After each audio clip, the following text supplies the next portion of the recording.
Hey everyone, welcome back to the channel. I appreciate you clicking on that video as always. And we are back with another weekly wears video. If this is your first time finding this channel, my name is Gerard, and on this channel we do videos like I'm doing today, which is my weekly wears video. This video drops every single Monday. I talk about every fragrance that I wore all 7 days last week. So if that's content that you think you want to see more of, please be sure to subscribe to the channel. That's enough talk. Let's get into the list, starting with Sunday. So I talked about this fragrance quite a bit over the summertime. It was really one of my favorite pickups of 2022. It's actually a new release in 2022. Sort of a polarizing scent. Got some hate. Some people said that it smells like body odor. I don't personally get the body odor thing. If anything, I would love to have body odor that smells like this. Scent I am talking about is Dolce & Gabbana's Light Blue Italian Love. This, in my opinion, is truly a unique freshie. So good in the air, and obviously the first thing that's going to jump out to you is that grapefruit with some cashmere, and it's sort of fuzzy and a little bit of syntheticness, but in the best way. It's how I like fragrances to smell. If it's going to have that synthetic touch to it, this does it beautifully. It's salty, it's aquatic, it feels like sort of a day on the ocean. It's a little bit sweet, very, very minimal sweetness, however. It does lean more on the bitter side, which is why I think sometimes people get sort of the BO vibe. I know that some people with certain grapefruit in fragrances, some people get that. This really lasts all day long. This could be my best performing fresh fragrance that I have in my collection. Worth every penny. I paid full retail price for this. The only regret I have is not getting the bigger bottle. My understanding of Light Blue Italian Love is that it's a limited release, so I know they're still available. I'm going to be sure to link it down below so you guys can grab it if you're interested. But I do recommend trying this one where it is so polarizing. You would not think something like this is. However, some people either love it or they hate it. I think it's unique. It's different than most of your typical, especially designer fresh fragrances. So it does get compared to Light Blue Forever. They're similar in the opening, but in my opinion, Light Blue Forever is much more linear. It's much more just grapefruit forward. This has more going on. It has more depth. It's more interesting. It's more wearable, in my opinion, in more situations. Really love this one. Dolce & Gabbana Light Blue Italian Love. Interesting fact on this next fragrance that I wore on Monday is that when this was first released, it was only available in airports, which I didn't even know that that was the case until after I had grabbed it and did a little research on it. But really, really quite enjoy this one. One of my favorites in the line. Scent I'm talking about is Jean Paul Gaultier's Airlines.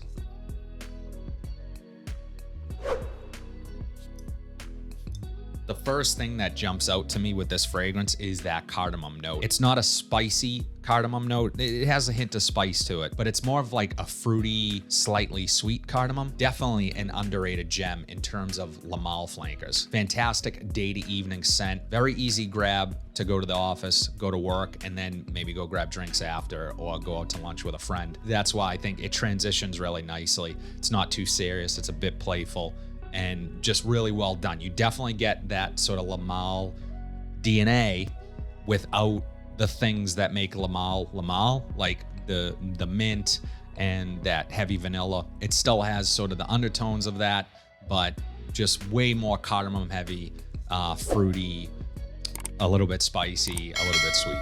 I get above average performance on this, so I couldn't be happier with the performance. Will last a full work day. Not many people are gonna know about this one. Not many people are gonna be wearing this, so you will smell different. Really impressed with Jean Paul Gaultier's Airlines.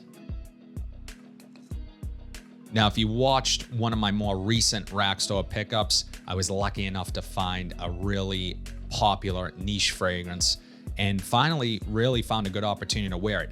It has been in the 70s here in Boston, more 70-degree days than 50-degree days. So I've been leaning more towards the fresh aquatics, but on this particular day, it was a bit cooler.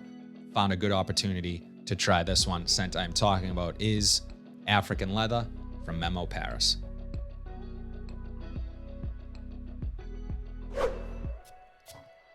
Really nice in the air. This one starts off really spicy from the cardamom and the saffron in here. Slightly fruity and sweet. I absolutely love how balanced Man, I'm still getting in the air. It's so good.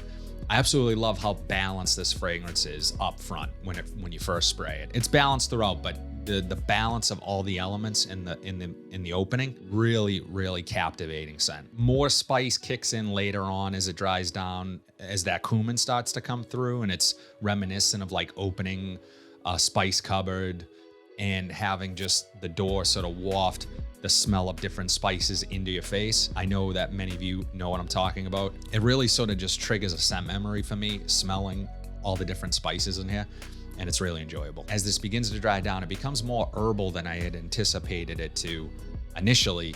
I wasn't expecting it. I like it. I like it quite a bit. And that's when I start to also get more of the leather, and the leather is almost like a brown, tumbled leather.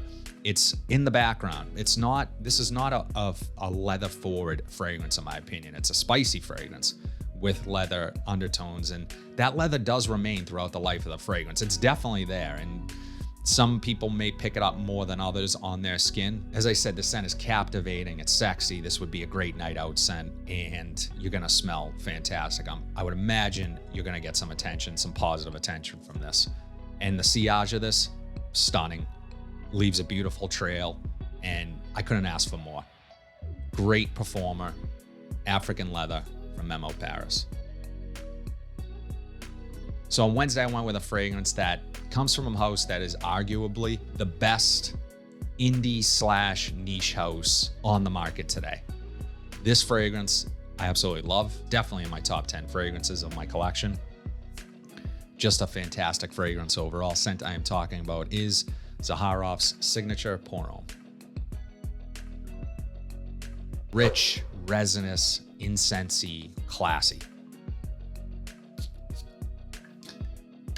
Man, so good in the air and on skin. I immediately get CEO vibes from this, but it's really masculine. It just reminds me of like the type of guy that gets his business done in the boardroom during the week, and then on the weekends, he's like working on his vintage car, having a beer, not afraid to get dirty. It really beautifully walks the line of those two worlds. I encourage you that if you're going to get into the house of Zaharoff, and they have some of the best value, in my opinion, on what you can get, the quality of the fragrance, the size of the bottles, the presentation, you can't really beat the value. But at the end of the day, the scent is what matters. They have actually a travel kit that you can try a few different fragrances. I would suggest that route, trying them out first.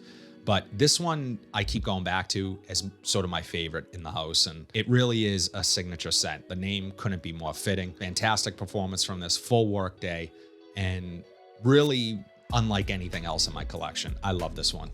Zaharoff signature Pour Homme. Now, you guys know I'm not crazy into dupes or clones or inspired bys. I tend to lean towards the original unless I like the dupe better, and I try to compare the two. If it's a really well-respected clone or inspired by, I like to give it a shot. I'll try it against a more expensive OG version of that fragrance.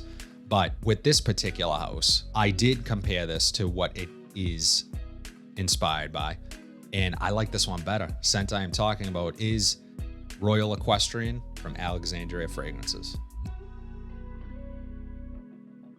This is a 55 ml. I think I paid like $40 to $45 for it. I will definitely link it down below. I got this one on Amazon.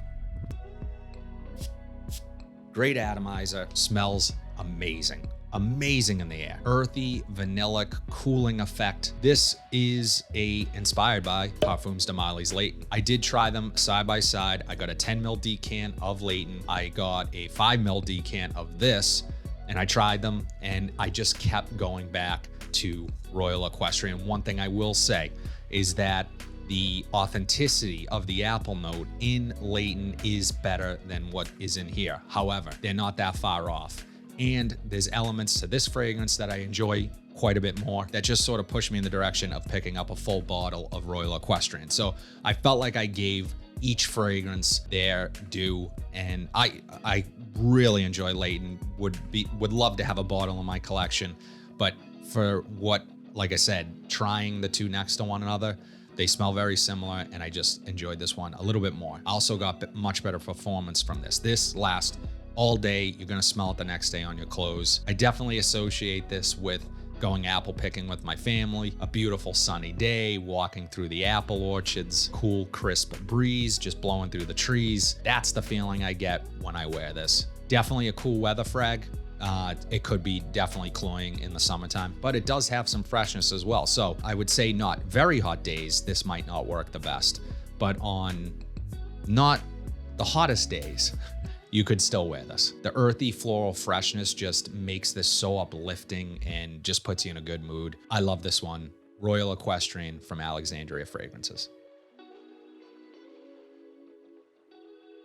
On Friday, I went with a fragrance that I would sort of consider the best fragrance that when you aren't even sure if you're in a situation where you should wear a fragrance, this is the standout for me. This is the one I go to when I'm like, don't want to offend anybody, just want to be unassuming and still smell fantastic, but subtly fantastic. Scent I am talking about is Joseph Aboud's Black Linen. Now, I've talked about this on my channel quite a bit. I love this scent. I probably am the only YouTuber talking about this fragrance. This would be a fantastic alternative fragrance to something like a Terre d'Hermès. Lots of earthy, authentic blood orange to open, and I love the opening of this. I prefer this over Hermès, and my favorite from the Hermès line is another fragrance I talk about quite a bit on the channel. That's Eau Intense Vetiver. But this one just does everything perfectly. This is a bit sweeter than Terre d'Hermès, has sort of almost an undertone of like synthetic dryer sheet type fuzziness to it that I just absolutely love it. I mean that in the best way possible. It's really, really enjoyable. Perfect for the office, perfect for really any situation. Year round, great price, great fragrance overall. Joseph Aboud's Black Linen. So finally on Saturday, I went with probably my favorite Cheapie of all time. The best Cheapie in my collection, and still to this day, one of my favorite fragrances. Absolutely love this one. Can be found at any rack store pretty much at any given time. In my opinion, just not talked about enough. This deserves a resurgence in the community. The scent I am talking about is Burberry Touch. This was my signature scent for years, and for good reason. It's so damn good. Oddly enough, it reminds me a bit of like a Coca-Cola. It's not syrupy, but it has this peppery sweetness to it when it opens that is just so addictive. The violet leaf in here adds some airy aquaticness to it, so it lightens it up and just makes this real effortless, not trying too hard, unassuming, but smell really great. Like you didn't drown yourself in cologne that day just to get noticed. This is subtle, but works. One of my most complimented fragrances, obviously. I've worn it a ton and more so than most of my fragrances, but it's just one of those fragrances that you get in close with someone, they'll tell you, you smell fantastic. I mean, you smell great. And that's why it's so effortless. I think what rounds this scent out is how the musk is used in here. And the best part of it, the best part, as I said, of all the notes I get, all the accords, it's done with a light hand. What I mean by that is that it's not overwhelming. It is airy and light, but lasts, and you can smell it still. So it's not too close to the skin. Really great sillage, one of the best sillage fragrances you can get. This will not offend. This will work in every occasion, every situation. Really, the only fragrance that technically you really need to own. If we weren't into fragrances and passionate about fragrances and we're only gonna own one, this will do it. This will work in every situation, every holiday, every occasion, every meeting. This just does it. Lasts all day. I get great performance from this. This is an older formulation. I haven't really tried any of the new formulations, so I can't speak to those, but this is somewhere in the middle. This is an older fragrance, I want to say early 2000s. I probably bought this bottle in like 2011 or so. Just incredible scent, and I absolutely love this one, Burberry Touch. As always, let me know in the comment section below what your weekly rotation was last week. Let me know all the fragrances that you guys wore. I'd love to know what you're wearing. If you like what you saw today, please be sure to like, comment, subscribe, share this video, hit that bell notification so you're updated whenever I upload new content. But until then, have a fantastic week, and I'll see you in the next video.